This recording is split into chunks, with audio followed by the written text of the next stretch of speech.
curtailment notices. Either generically, we sent statewide that there may be the need for curtailment, and then individually many people have received those. So at least as for people who already received a curtailment notice, potentially that intermediate process has already occurred. So if you want, we could deal with people who have already received those notices separately or differently from people who haven't.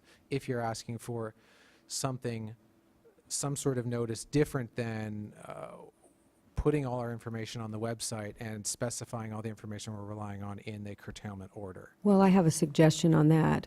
Just because we haven't heard people complaining about post, and that's really what's gone out so far in terms of the actual notice. Everybody got a notice of a notice, but the notice so far has been confined to post.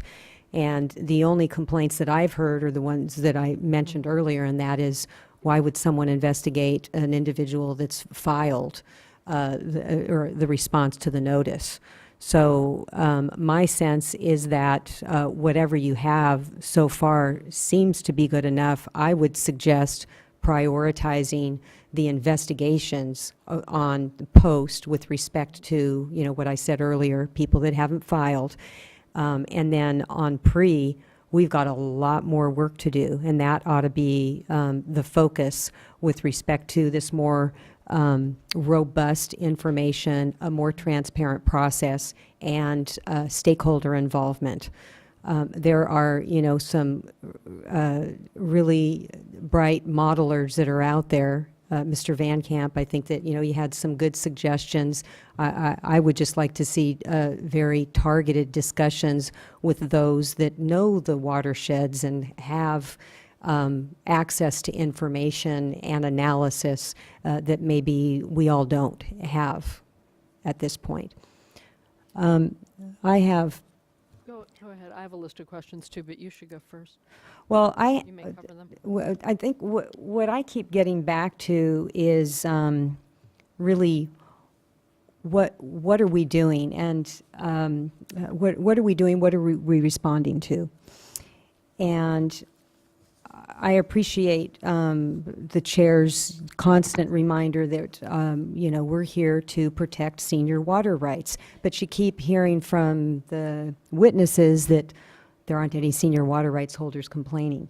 And I think Mr. Birmingham did a really good job explaining what that's all about.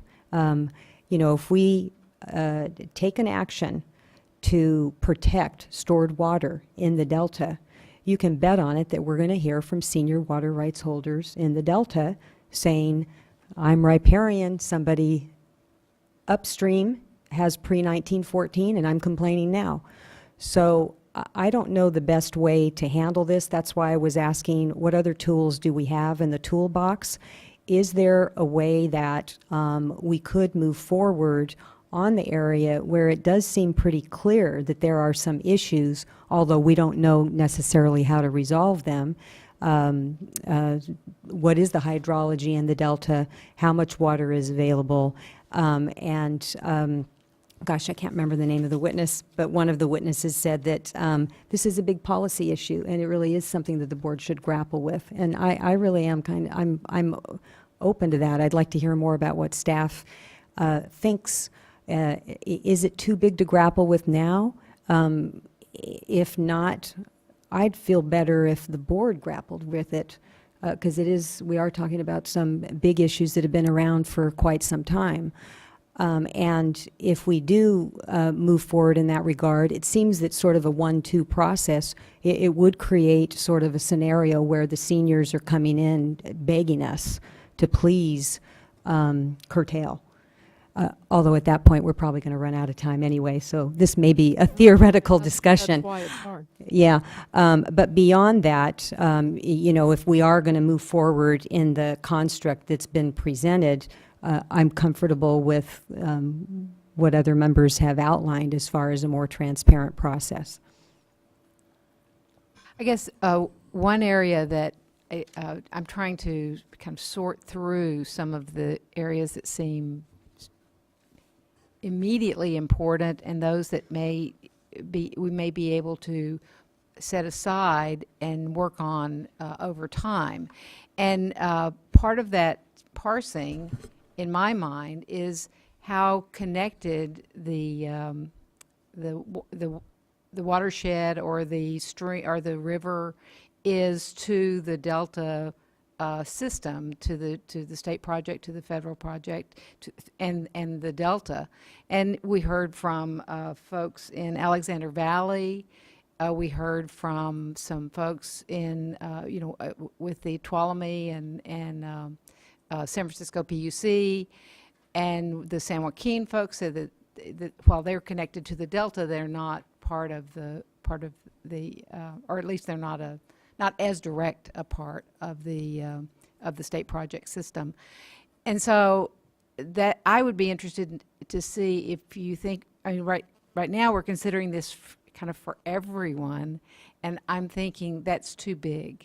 And it brings in too many. I mean, clearly we need to work on the water rights issues in all of these areas, but by having just one size fits all, or one regulation, it seems to me that it's too much. And my second point is, I was asked weeks ago, why are we doing this? And just as it came up here today, and my response was, we know we have our water rights system is based on seniority, and we believe in that, and but we have a lot of deficits in our data collection. We have a lot of we have a lot of gaps in ERIMS, and so or in WRIMS, ERIMS, right?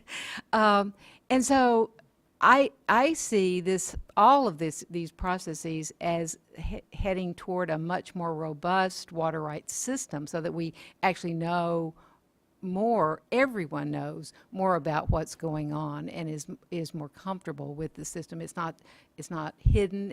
It's quite open. And so, in terms of intermediate activities, I think beefing up those data areas and working with different stream groups that are willing to work with you and with us to fill in the gaps is a high priority for me.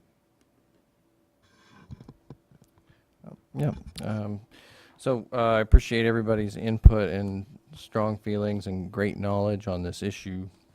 I thought we heard some constructive suggestions. Whenever we embark on an emergency regulation process, as we've done several versions of this year, it's a compressed process, so it's very difficult for staff to get the language right and not to anticipate all of the possible unintended consequences that detract from the purpose. The purpose is to protect senior water rights holders. And I think, as we've heard, our vision on this, it gets muddied, if you will, by what's stored water or transferred water or natural water. And we need to have the tools to sort through that in an emergency situation that we're experiencing. And then I would remind everyone, we haven't heard it a lot, but with a dry or drought 2015, the presumption that a system is in equilibrium is probably not a sound assumption. And so what an emergency regulation can do, I'm just giving you a positive, is it can prepare us with some tools to help senior water rights holders moving forward. And so I just wanted to bring that forward. There were some specifically, I thought, very constructive suggestions on how to improve our language to be more focused and targeted and not have unintended consequences. And, I really appreciate Valerie Kincaid's and Tim O'Loughlin's suggestions. I think that was along the lines, I winged off some language. Staff's got some staff has suggestions that I want to hear, but it's summary of the information, but we got to get more specific, including but not limited to, and then we talk about, how we calculate a natural flow, available supply and demand, any complaints received. I'm not saying that is a it's not required to do the action. Relevant available information regarding data priority, these kind of things that you've already, you know, that we've had suggested language, we've discussed, we have it in our existing regulation, but there we say we may rely upon it. I would be comfortable that we shall rely upon it, you know, and that kind of more certainty to the users on how we're going to go about making the decision. I thought it was constructive to put in language that this is not precedential, you know, if that gives comfort to people going forward. I thought it was constructive to have a suspension of the curtailment described in the process, not just the initiation. We talked about a stakeholder process or meeting prior to issuance of orders. We can, I'm hoping, accomplish this through a draft order kind of process and communication, invitation for comment on specific basis of the decision. And then I thought it was smart to point out in 875C1 that riparian water rights are presumed senior for natural flow. I thought that was a constructive suggestion to include that. And I'm open to the idea, because of the timeline of how this would unfold in the event we adopted regulations, you know, that we're working on the post-14 issues, as Board Member D'Adamo pointed out. I would be comfortable with the suggestion of a hearing on the hydrology, really concurrent with any decision-making by the Deputy Director about pre-14 or riparian curtailments. And, you know, I think that was a constructive suggestion because it would focus us on technical information of water in the system and really be transparent about, you know, what's our knowledge base on supply and demand in terms of justifying going to the pre-14 and riparian, all in the spirit of protecting those senior water rights holders. And so those are just some of my blow-by-blow suggestions on improving the regulatory language that you've proposed. And, you know, I'm open-minded to continuing the dialogue on, you know, if you wanted to take a break and do some language changes and come back. I'm here for the duration today.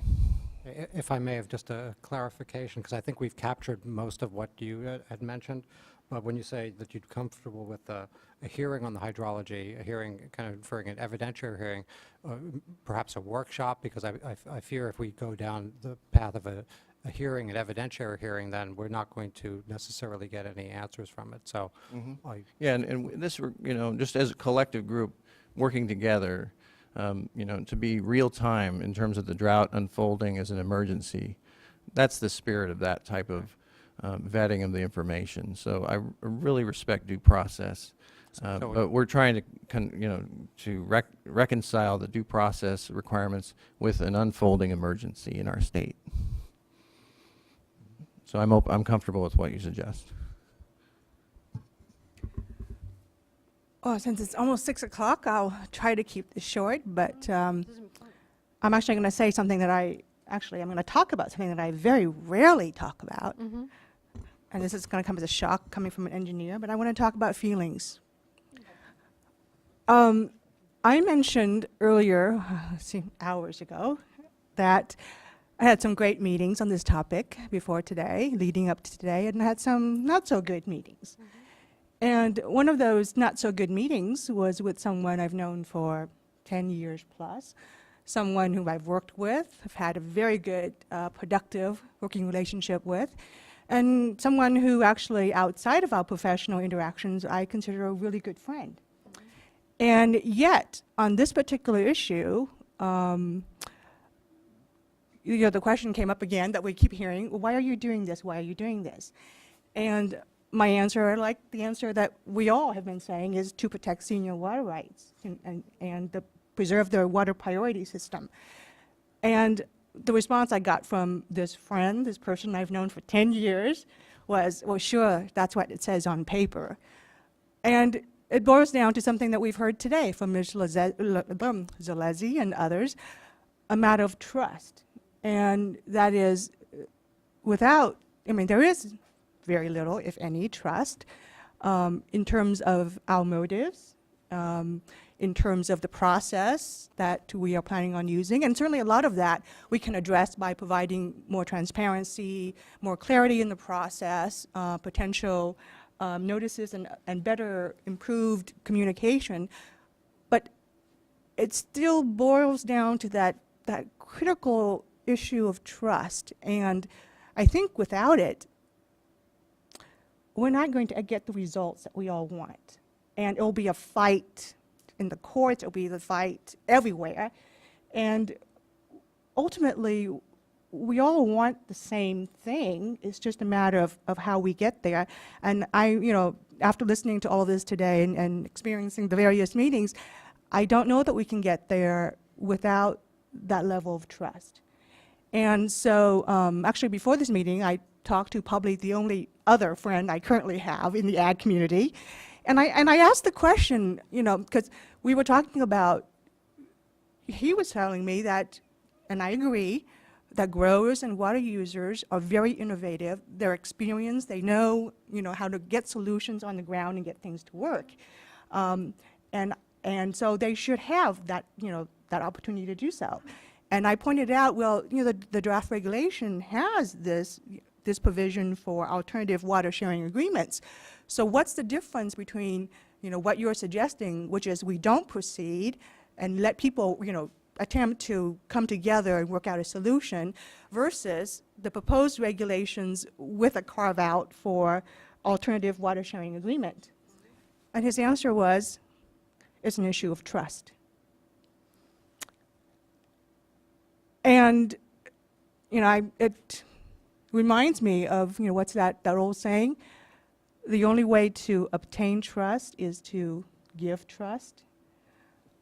So I never would have, expected myself to be sitting here saying this today, but as we reconvene tomorrow, and I definitely do want to reconvene tomorrow on this issue and have overnight to think about it, but I would like us to discuss proceeding on the emergency regulations only for post-1914 rights, and taking a little bit more time on pre-1914 and riparian. We've heard today that there's been some complaints that there's a prioritized system. Perhaps we can discuss that a little bit and explore the opportunity of trusting the people in those systems within a limited amount of time. We're not talking about, a year or 2 years or something, but within a limited amount of time to come together and develop some kind of agreement before we take that step. Actually, as we're developing, whatever process that we want to use for pre-1914 and riparian, I agree with Board Member Diadamo that we as a board has an obligation, has a responsibility to tackle those issues ourselves and not just delegate it to poor Ms. Evoy to tackle these very difficult questions. I think we should have these discussions publicly, as much as I am not fond of a lot of touchy-feely public discussions, but I think it is important because the magnitude of these topics are so critical, and because we do need to have that in order to build a level of trust in moving forward so that we can achieve the results we want. Thoughtful. I have a question. Do we need to, if we were to go to post-14 only for now, would we need to have the or would we need to consider the health and safety issue too? Or is that? We could consider it now, or we could consider it at a subsequent meeting, I'm not once we sure have the that data. the answer to one leads to the answer to the other inherently. Since I put my 2 cents out there, I'll put my other 2 cents out and say that with respect to the emergency regulations as applied to only post-1914, I would like to have the health and safety exclusion added to the regulations. Thank you. Thoughtful. A few thoughts. There's sort of I don't think we will resolve all the trust issues between any governmental agency and other people, or between people in the room, but I think it's always nice to try. I think part of what helps with trust is clarity and understanding, and I do think this conversation and people raising concerns as opposed to some of the sweeping general statements were actually very helpful, and I do want to have the time to go back over my notes, to go, we didn't have that much time to read all these. It was good to give people the extra time to turn them in, but it was kind of a speed read, and I think these are very weighty matters, and so that's why I want to be able to do a little more reading and thinking and focusing before making a decision. I do think that the challenge we have is a hard one, which is that we are charged with implementing the water rights system of California as best we can, and the seniority-based system is I've been defending it all over the place as the law of the land. Protecting stored water is also important, water that was stored legally according to water rights at the time, as well as staring at the implications of getting that wrong and losing control of the delta. I think we cannot lose track of that very real consequence if we turn the other way. So I think we have a lot of things to figure out how to do. I also think that, as I said a little bit earlier, and happy to hear all of it, that there's a bundle of things here. We heard predominantly about concerns from pre-14 and riparians about the basis for what we're going to do, when we might do it, and how broad that might be, which of course is unusual, to say the least, and there were a lot of issues bound up in that. Mr. Howard mentioned that we haven't quite decided what to do. That might be a different circumstance. Mr. Kelly explained that that's putting his pre-14s who took us seriously when we were sending notices and notices of the notice. And I do think in general, although we are talking about an enforcement mechanism here, that in general people want to comply. They want to be neighborly, frankly. It's just there's a concern about fairness, and is it going to be fair, and are we going to be fair as between other parties? And that's the heart of what we do. So as a result, I think it bears spending a little bit of time to be as clear as possible on some things, even in a post-14 emergency reg kind of a concept. And I'm still not sure how I feel about the partition of those, but I do understand that the data sets, the information we have, et cetera, is different based on what folks have said. It should be better. In some cases, it's not better because people haven't given it to us. And so there is that irony that one of the speakers pointed up. But again, it's a challenging thing to do. It's a new world, and it's not a very fleshed out world. But I have been surprised that we haven't had more senior pre-14s or riparians concerned about us being able, as we have to creep, as the summer gets worse, as we have to creep into pre-14s of a younger vintage than theirs, or riparians. And that is just interesting to me. So I have a number of items that I wrote to the side. That there could be more, but let me flag them, and forgive me for not being able to distill it. Some of them are just follow-up from what we heard.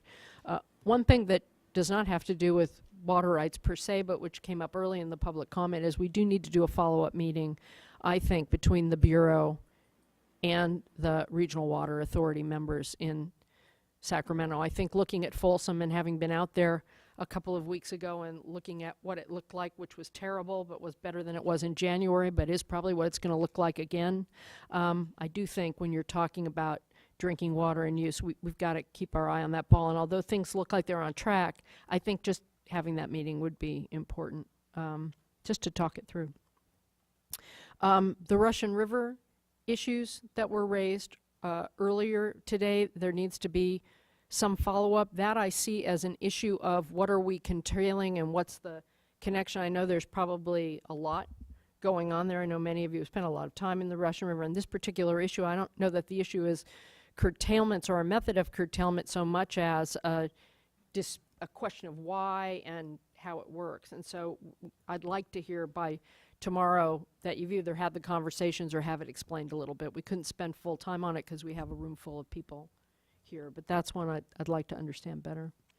I think the questions of articulating what we're doing and why, what the natural flow is, I do think that to consider emergency regs, even for post-14s, I want to have way more description of what information would be put out there and some kind of opportunity so we can all see what the basis is. It may all be on the website, but I do think there's a value in conversation, whether an evidentiary hearing, a workshop so people can understand. I do think that's important. I think in the post-14 arena, the water numbers are so bad, perhaps that people are okay, so I'd be open to maybe more elaboration on the website, but if we're going to even consider the pre and other, I think we do need to figure out how to color the water and give people a clearer sense than the curves. Some of your charts today were helpful, but a clearer sense and a chance to converse about why we would be going beyond and where. And it can take any number of forms, but it's got to be more than the one-liner that the basis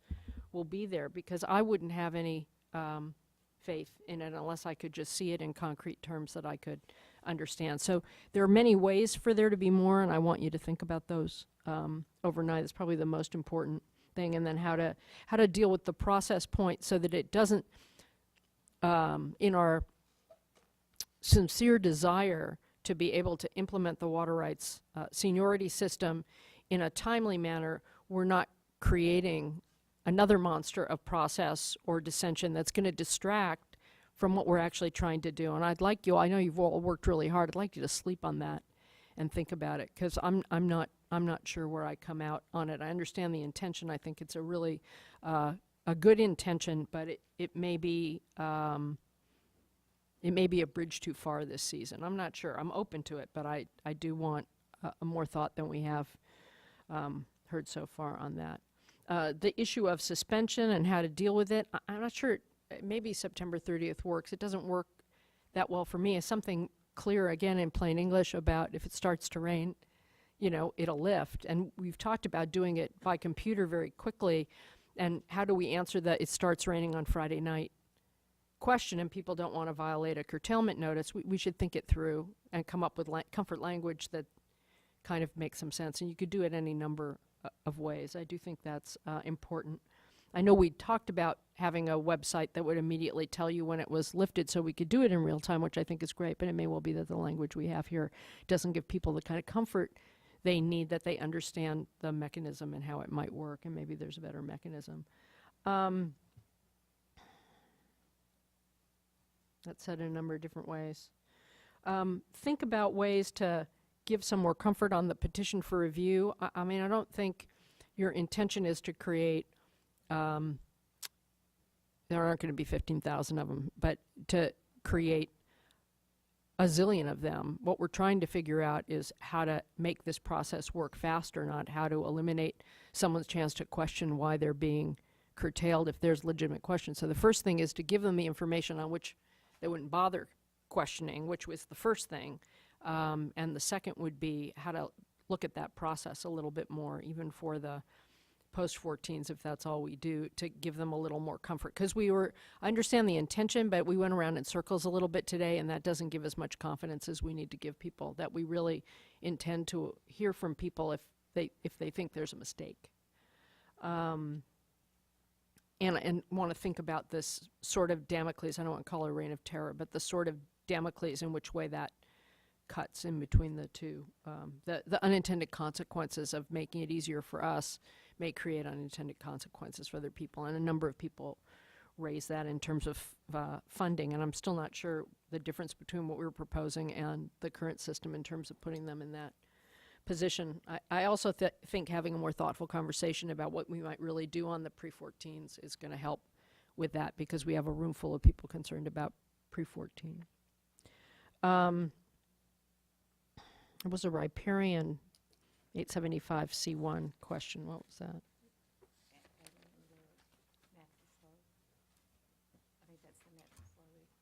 If it was having to do with adding natural flow language, then that's been raised, and we've got that covered. Right. Okay, that one was in there.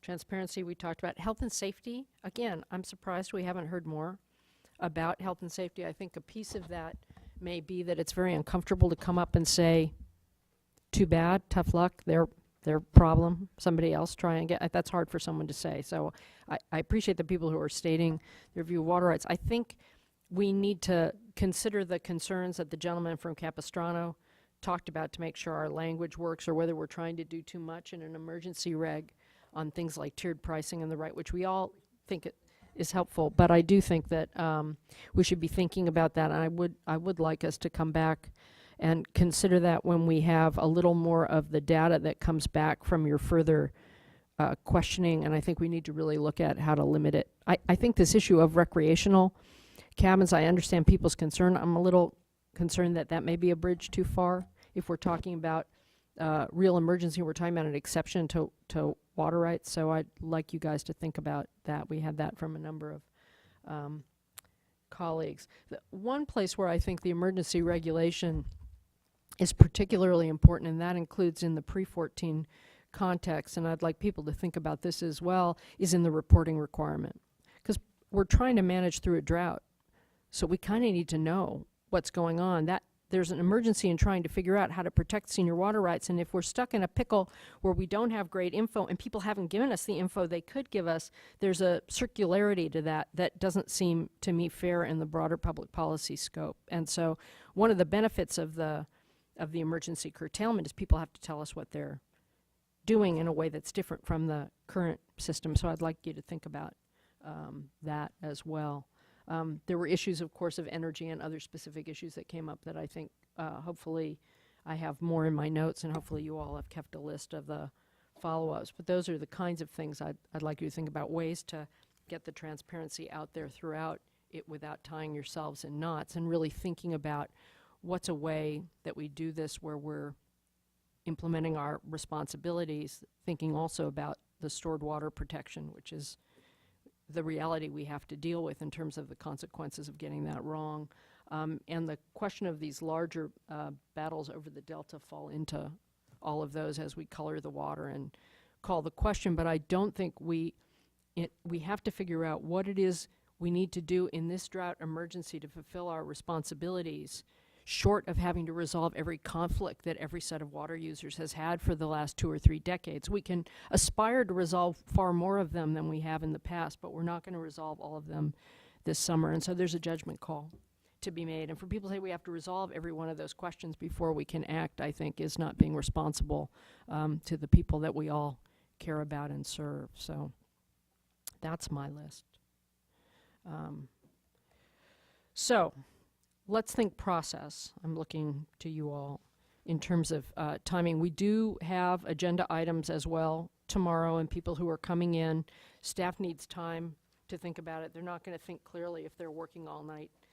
There needs to be some time to discuss and think and perhaps propose options, just as we're going to need to go back over our notes, and we may have other thoughts to toss into the mix. What is reasonable in terms of timing? I know that we have Santa Maria. I don't remember what else is on the agenda for tomorrow off the top of my head. Yeah, well, we What have would you the stormwater strategy and Santa Maria are probably the 2 biggest items. I would suggest that we hear the items, that the board hears those items in the morning, and we reconvene at 1 o'clock on this issue so that we have some certainty regarding Time. Yeah, time, and have as much time as possible for the folks to work on some of the issues that have been raised. Okay. But I would like to Please make a, help us here. I mean, you know, there are a lot of issues that have been raised, and you know, if we're going to try to make a good attempt to get something back to the board, there are a lot of sort of peripheral issues that have been raised. I wouldn't call them peripheral; they're important issues. Mm-hmm. There are things like, you know, data, the precedential decisions, the transparency issue, petitions for reconsideration. These are all things that we need to sort of talk out, and you know, I'm sure we'll have some amendments to propose to the board. But there are really 4 fundamental ways to proceed, and if we don't get some relatively clear direction on one of the 4 fundamental ways to proceed, we're going to be right back, you know, sort of at square zero at 1 o'clock. So I thought I'd run by what I think are the 4 fundamental ways the water board could proceed, and see whether or not the board members have a sense of where they'd like to go from here. One is that, there is a proposal in front of you. It is the emergency regulation with the delegation to the deputy director. And we have a lot of information on our website that says there presently appears to be no water available for pre-1914s on the San Joaquin.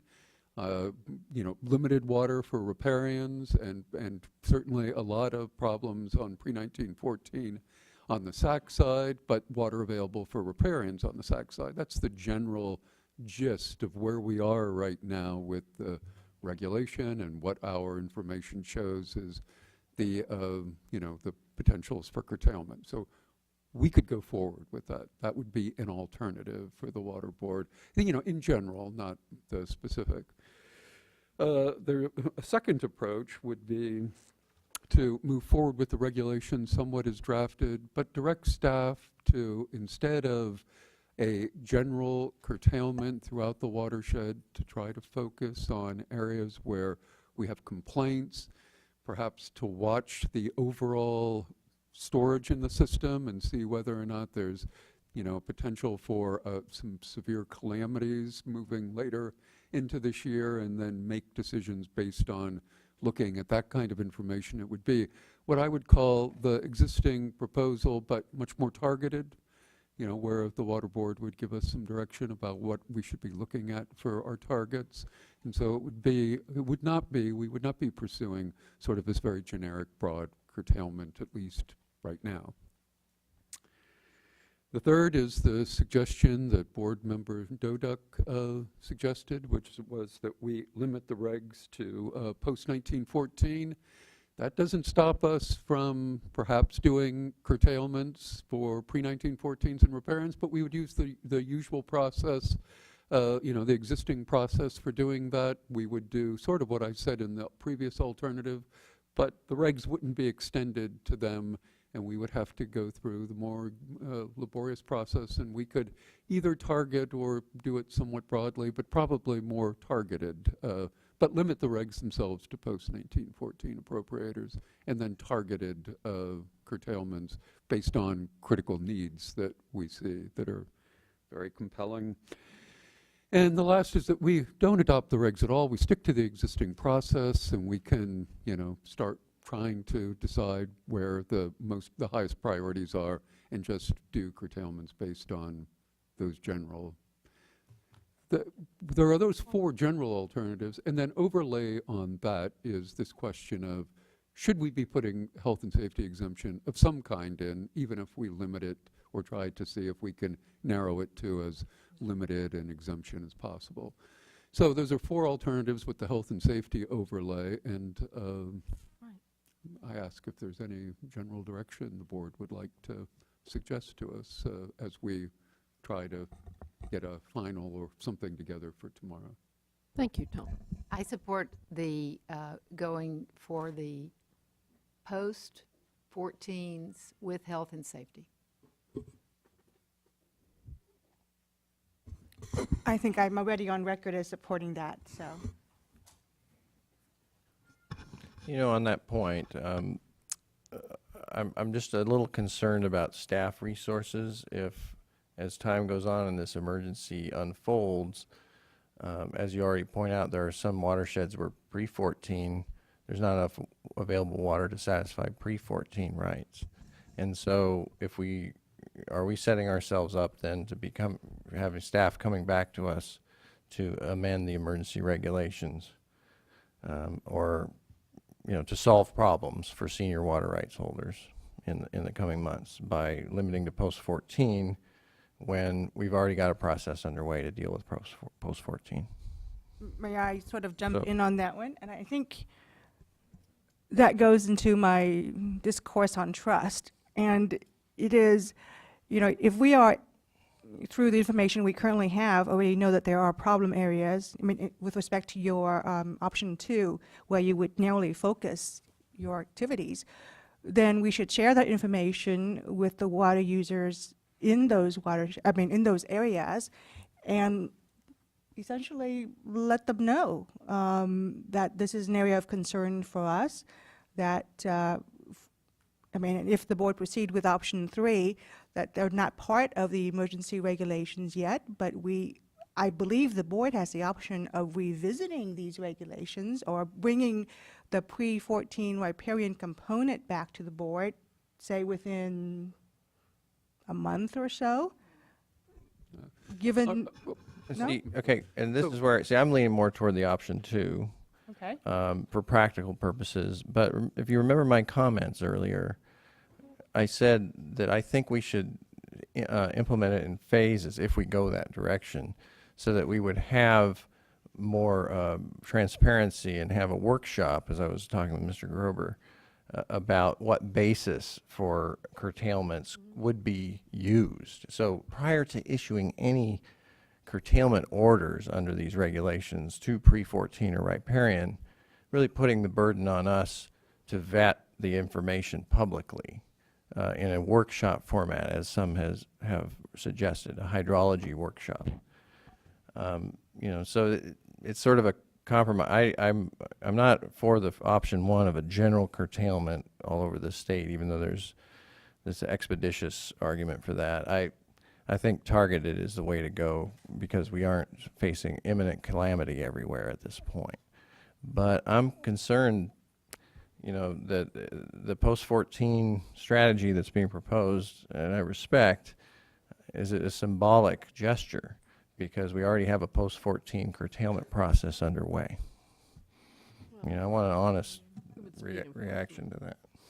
It was Now, if we, enforced. again, if we did the post-1914 curtailment process, we would continue to look closely at all of the information we have, and where we see a critical need, we would go ahead with curtailment notices to pre-1914s and riparians.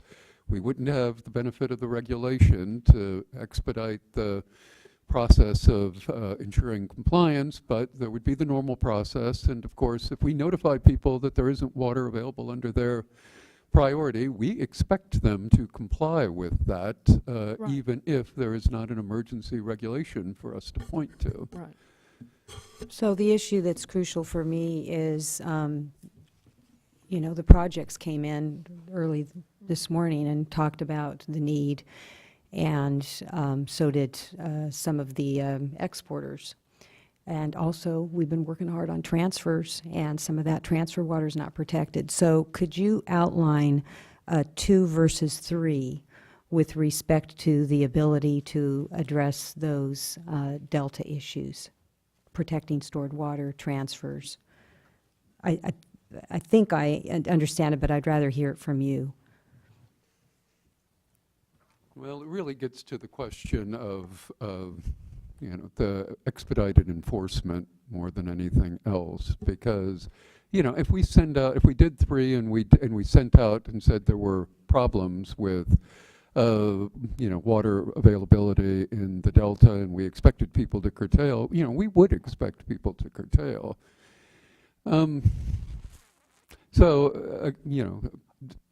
In a practical sense, from our perspective, it's the issue of the enhanced enforcement authority. But it could be under both 2 and 3 that there isn't any real difference in who we would send notices to. And then in terms of timing, expedited enforcement, the difference between the two, and also our role to either issue the order in the first instance versus petition for reconsideration. I'm sorry, I don't think I understand. The board's The role, role of the board. the role of the board. You mean as opposed to that of the deputy director? Well, under 2 versus 3, yeah, because under 3, I just want to make sure that on these delta issues, I think it's important for it to come before the board. Well, if I might, I almost hate going into this direction, but, I would refer you to John Rubin's testimony and things that the board has said in the past that, and I think that probably is more the concern of the projects than the particulars of this year, and that is that this is not we are focusing on this year because it's a critically dry year, But if we were to apply the methodologies that we are using this year to other years when it's just dry, we would find that there wasn't water available for all the people who feel that they have secure water rights. That is, we would be curtailing post-1914 appropriators, for example, in the San Joaquin Basin, probably in More all often. average years. And so if the board wants to get into this question of is there really available water to all the parties in the Central Valley who feel they have secure rights, and to address this in more detail, I would suggest that we, be doing that. And in fact, I view that as part of our phase 3 process. Right. And it's a question then of whether the board wants to accelerate that phase 3 process to start taking on some of these issues earlier, or do we want to continue developing the objectives and then take on these issues at that time? Does that answer your question? Yeah, I guess it's hard to say how things would play out. So, the way the issues have been described by some, it seems pretty simple. Water's there or not, stored water or not. But the reason I think it should come before the board, and I'm not suggesting that we jumpstart phase 3, but the reason I think it should come before the board is because I suspect that they're not that as simplistic as they've been described. Well, no, it isn't very simplistic. Right. It's very complicated, actually. Mhm. And my personal opinion is that this Central Valley would benefit from an adjudication, because if you really listen to what everyone's been saying, they say that they don't have a good idea of how to cut people off, because we haven't got a clearly defined set of priorities for who has water and who doesn't have water, and what everybody's priority is in relation to everyone else. And you're not going to ever get there minus some sort of adjudication on the system. So, that's a 20-year process, but at least our successors 20 years from now will have some assurance that they can manage another drought like this in an effective way. All right. That's a whole nother can of worms. No, no. Well, yes, No, it is. that's why, I think you don't want the perfect to be the enemy of the good here. And so what I'm trying to think of is, in the time we have, in this summer, in this moment, what's a way that we can do our job but give people some comfort and information, which is why I'm not saying we need to do an evidentiary hearing on everything, but we need to do some sort of a workshop where we're everybody's seeing the same maps in the room. And I like a more targeted approach, because it's more intelligible than the entire valley. It's just, again, I know I wasn't trying to be cute at that last one. It's just, there's an assimilative capacity of people, whether you call it the ecosystem or the people in the system, of understanding what it is we're doing and getting to a trust place. And the more we can display information in a common sense way, where we as humans are trying to figure out how to do our job, and we show everybody it and they can ask some questions, the more likely we are to get closer to something useful this year. I don't want to shirk our responsibilities by worrying about being able to do it perfectly. I also don't want to go at too crude a level where we blow up the chance for a relationship or reasonable progress. And so that's what I'm looking for. I'm looking for something in between. I think you're laying out the 4 is fair. We could say, oh, this is too hard, let's just do it the normal way and hope people comply, because a lot of people do comply with orders. But I think something in between 2 and 3 might work for me. I'm not sure what the right answer is. But again, I want it to be transparent and intelligible, because we're all working really hard on this. I'm reading all this, trying to understand it. It's not like I haven't been around this before, and it's hard. Each time we have a question and answer, I'm seeing another piece of it. And so if I'm feeling that way, how are the rest of them feeling when they're worried? And where you even have water rights lawyers saying completely different things about what the law is. I know some people are asserting things I don't think are right under water rights law. Their clients don't know that. Maybe they don't even know that, because it hasn't been litigated out. So to the extent we can find that sweet spot where we're moving this ball forward and doing a more effective job without confusing everybody, I think that would be good. So in response to your 4, with a tune-up, I'd be okay with post 14 and something on 13, maybe even pre-14, even later, once we've vetted some of these things out. I don't mind a phased approach. I don't know how much you guys can bear with all the things that you're trying to do. And the point about going out and doing enforcement on post-14s with the folks we have while we also figure out how to deal with previous, that was a valid point. So I want you to think about it and let us know what you think, because I don't want to presume to know what your capacity is. If I might offer just one more, maybe one more variable to add to either of these, because I think I'd heard it mentioned in terms of, well, how do we get the better information to set ourselves up for this year or for next year? Right. So perhaps if not a curtailment of pre-14 and riparian, at least reporting requirements so that That's we what I was we trying to have more frame. information. Yeah. Though there might be a problem in making that change now that we're going to have to discuss in terms of what we've noticed for OAL.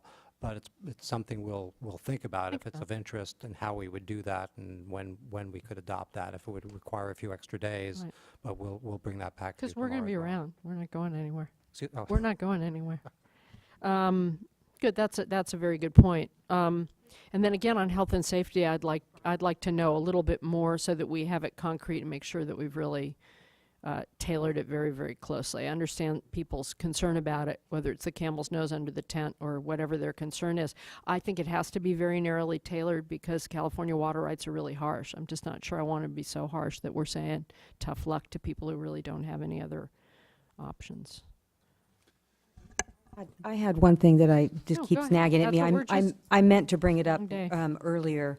Under the statement of reasons or some other document, I think that it would be helpful to have a narrative on process. Yeah, so that it's Yeah, it's just, I looked through here, I'd like to have a paragraph where whatever it is that we're committing to, referencing other code sections, because it's not part of the We regulation. were talking about putting things in the digest too. So Yeah. seeing those side by side, I'd say leave it to staff to figure out the How appropriate to- place, yeah. but it needs to be transparent and visible enough that it does some good. We could So- add that to the resolution too, I think, if that would be, you'd be comfortable with that. So let me narrow the Narrow it alternatives. even further. So Okay. let's say we're in the vicinity of 2 and 3. Alternative 2 would be post-1914, and the Water Board perhaps in the resolution saying, we want staff to target areas of concern to ensure if there are these areas that, curtailments are moved forward as appropriate using existing authority. 3, I thought that was alternative. 3. Alternative 2 that would be 3, yes, I'm Right. sorry, with a resolution telling staff to move forward with areas of concern. Alternative 2 is another approach with a resolution that instead says, we don't anticipate that there will be broad-based pre-1914 and riparian curtailments, but we direct staff to use this judiciously in areas where there are areas of, where there are places of concern. So, they both basically do the same thing, only one gives us a little more enforcement authority than the other, but the general direction of the board is the same. And so my question is there any preference between those two? I thought Les had a very good suggestion in could we not, with alternative 3, also ask for all water rights holders to be, supplying data, some kind of reporting data?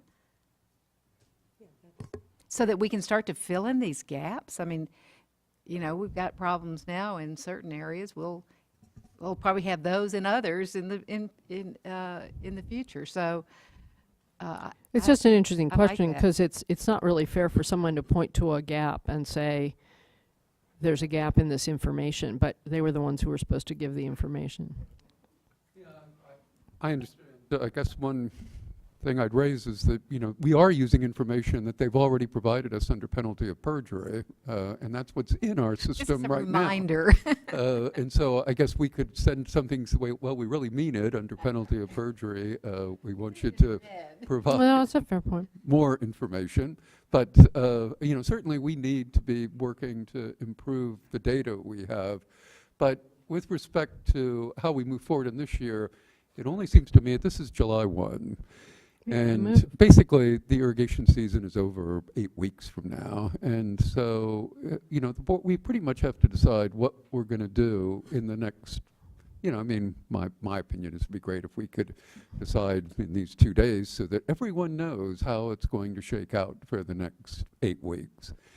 And, you know, while certainly we can do workshops and we can, you know, but the idea of coming forward and doing another rulemaking in, you know, basically a month and then 10 days it takes for OAL to approve it, we'd be at the end of August. You know, it's just, this is it. We should, whatever decision needs to be made, I would not suggest that we come back to the board again for more rulemaking during this drought season. But Tom, I'm sorry, but I would suggest though that in the resolution, we plan ahead should we find ourselves in similar position next year and put together some kind of a process involving the stakeholders to develop that information, to even, you know, develop a process of some kind, develop voluntary, you know, water sharing agreement, whatever, so that we will be in a better position. When I say we, I mean all of us, next year should we face ourselves with yet another dry situation. We will look to see what we can add to the resolution to make it, to incorporate the idea you have in direction to staff to that effect. So I have a question about the difference between what you've just described, 2 versus 3, with respect to targeted curtailments, whether with a reg or an existing process. And it's interesting because all day long we've been talking about petition for reconsideration and 90-day period and all that, and you're talking about, you know, a much shorter time frame. So could you give an example of targeted curtailment under 2 versus 3 and kind of walk us through what the timeline would be and how you envision utilizing, you know, the existing staff resources that we have, just to make it a little more real? Yeah, okay. Well, first, we have about 50 complaints right now, and we anticipate that we'll probably be getting, you know, quite a few more over the next couple of months. So, you know, that would be our first focus, is to ensure that as we got complaints that they got addressed. There is a second issue, and it's a much broader one, and this one, you know, I'll go ahead and say what I think what we should be doing, and the board can decide if they think that makes sense. And that is that we have, the projects presently have a drought operations plan. And the drought operations plan lays out a way that they think they can operate to ensure that Folsom will have water for the city of Sacramento, and that, you know, Winter Run Chinook will be protected from cold water releases from Shasta. And what we should be doing as staff is focusing on, are we able, are the projects able to continue to operate to meet the drought operations plan? Because if it turns out that depletions are so high that they can't do that, then we're going to have to sacrifice this year's cohort of Winter Run Chinook. We could be in a situation where the city of Sacramento is scratching around for water. Right. And, you know, some very critical things could be going on. And so when I say targeted, I mean basically we look for complaints and we focus on the drought operations plan. And if the drought operations plan goes totally haywire, then we consider the option of moving forward with broad-based curtailments. Because otherwise we lose control of the delta, and you know, like I said, we lose this year's cohort, and we potentially threaten the city of Sacramento's water supply, and there are, you know, some incredibly large issues that would be very problematic for us to deal with. Now, of course, the concern people have is that, well, you know, we say we're in the process of trying to protect senior water rights here, and it sounds like our focus is on the projects. Well, the reality is that if we focus on senior, even if we focus on senior water rights, ultimately, as you roll everything up, the people that the principal entity that would benefit from our focus on senior water rights is the storage of the projects. And the reason is because this board has directed the projects to meet objectives in the delta. And as a result of their obligation to meet objectives in the delta, they're required to continue to put out water to meet all the depletions in the system Right. that are presently unauthorized. Right. And so that's something the board has ordered them to do. And but the consequence of that is that, Right. you know, they are having to provide water to support diversions for which there is not really water available. Right. And so, you know, on the one hand, we would be curtailing based on the senior water rights. That is, we would be looking at where water is available. We wouldn't be looking at the projects. But even when you do that, when you roll up the whole situation, the thing that benefits is project storage, because of the fact that they're the guarantor in the system due to the board's orders. So if we, because of the fact that we've made them the guarantor of the system, we're about to drive them into an unsustainable situation, Unless then I think we have to use enforce our water right rights. priority authority to deal with that issue. And so those are the two things. We look at complaints, and we try to make sure that the drought operations plan was viable for the rest of this season. So that's what you would target. And for me, the thing I want to see is some enhancement of the transparency and availability. I'd be open to 2 if you could convince me that there's going to be enough more process and transparency that it will feel fair. Otherwise, I'd say go to 3 and double down on traditional enforcement. But again, I want you to think about it overnight. I think you're putting it in these 4 categories, and speaking up is very helpful as well.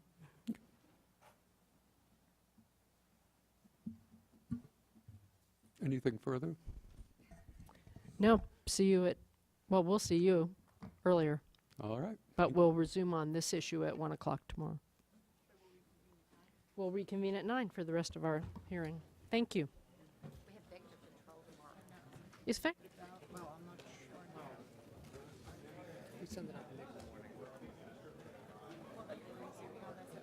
Oh, you mean that for the Zoom? All right, and we'll come back at 1. Janine should send something out to the board. I mean, this is a board item. Yeah. So, this is okay.